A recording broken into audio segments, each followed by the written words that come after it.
Hi, I'm Pattu from freefincal. If you had rupees 1000 in the year 1980, big money for that time, it would be worth just rupees 68 in 2019, rupees 66 in 2020, and only rupees 63 in 2021. And this is using the cost inflation index, which is actually quite lower than the actual inflation that we face in our life and does not take into account any change in lifestyle. But that is good enough for us to worry about the loss of purchasing power in future and how to protect our money. Now, I found this interesting tweet by journalist Makaran Weingankar.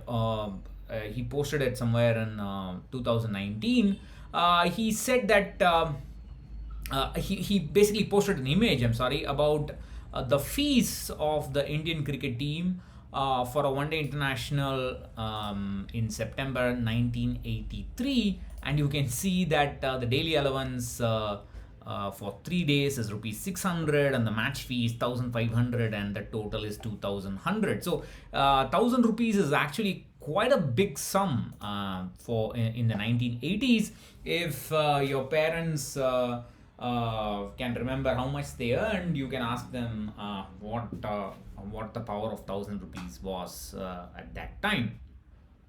So this cost inflation index is what we use for computing indexing benefits and capital gains and so on. So it's it's broadly in line with the inflation, the actual the price inflation that the government reports, but it is lower than what we actually see. And those are the numbers from with a base year of 2001, and I have used that data and calculated from the previous base year of 1980, and you can get the full table in the article. And this is how the cost inflation index since 1980 has been. So you can see there are periods of very high inflation in the 2010s, and then it has mellowed down a bit. But that's how it is. Now, even if you assume that the inflation in the future is going to be lower, we will have to peg it at about 5% or 6% to be on the safe side, because in the past this has been a year-on-year increase of about almost 7% if you go from just 1980 to 2021. So this is the value of that 1000 rupees dropping down to 66 to 65 rupees because of the cost inflation index. And you can also turn it around and say that something that costed something like 60 to 70 rupees in 1980 is going to be priced close to 1000 rupees today. Either way, it's fine, but I would like to emphasize more on the loss in purchasing power for big sum in the past. Now, we have to keep in mind that we have a huge inflation component coming from petrol, because if you look at the petrol price, it has gone up by 6 to 8% year on year. And even if you assume a long term inflation of 4%, 1 lakh would be 30,000 rupees after 30 years. And if you peg it at about 6% long term inflation, which is much more realistic, I would say, then 1 lakh would just be 16,000 rupees after 30 years. Now, what I would suggest you do is to find out what are your essential expenses.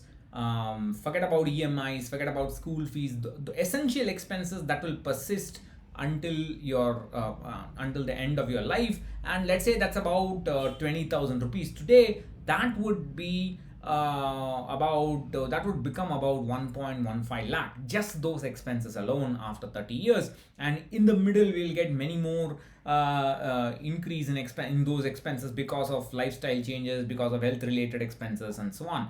Now, I had shown these numbers before. This is up to 2014, I think, if I'm not wrong, from the 90s to 2014 or so. And that's an inflation of about 8% for an extremely frugal family. You can see the increase in the electricity, vegetables, petrol, cooking gas, etc., etc. Those are very high numbers. Only the things like rice, has been very less. I forgot. I don't know if I can't see the rise inflation. I calculated the rise inflation. It's a cost and the rise price was only about 3 to 4%. And you may have seen my earlier video of cutting chai. I talked about how the price of a cup of tea on the road has grown about 11% year on year, from what it was like 50 paisa in 1990 to what it is today, about 10-11 rupees or so. And if you are going to handle that money, if you're going to assume that it's going to increase at least about 10%, then it's going to become about 60 rupees in the next 20-25 years. So we have to ensure that we all our actions of money management are geared against the effects of inflation. And people often ask, can I just stay in the safety of fixed income? And I always give the example of a fork in the road, where the journey will be smooth, but you're guaranteed to fail with low returns, insurance policies, guaranteed income plans, etc. But if you choose equity, you have a chance of success, but the path will be difficult. That's all. And so this is something that this kind of a choice everybody has to make. And it's obvious that if you have a long enough duration, you have the time to manage the risk, and therefore you will have to choose this path where you only have a chance of success, chance of beating inflation. It's not a guarantee, and the path will be very volatile, but you can still manage it. So the solution is something that I've been talking about again and again and again.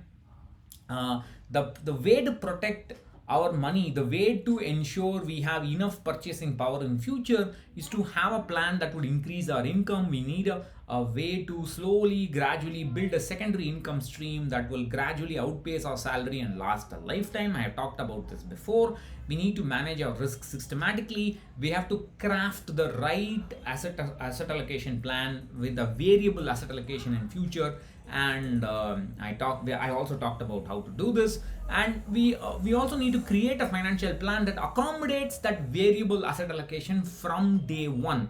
If you don't do that, then you may fall short of investments later on. And what is more important is we need to stick to the plan with conviction. We need to increase our investments as much as possible, manage our risk systematically in a goal-based manner, and that's what's important. And you can tell from the questions that we see in Facebook group Ask on Ideas of Wealth, or the questions that you see in this YouTube channel.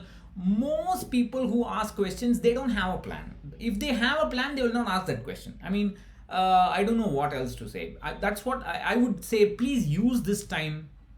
Some of you may be having a vacation coming up. Please use this time to start planning for your goals in the right manner, and ensure that you have a plan that does not depend on market conditions, where you simply do an SIP and hope for 11%, 12% return of beating inflation. It doesn't work like that, because mutual funds don't come with a guarantee. So I'll say it again and again and again. Have a plan. I have talked about this n number of times. First, sit and calculate. I have DIY calculators for retirement, for child's education. Even if you don't want to buy my tools or join my courses, at least do that much in this vacation, if you have one. I'll catch you later. Bye bye.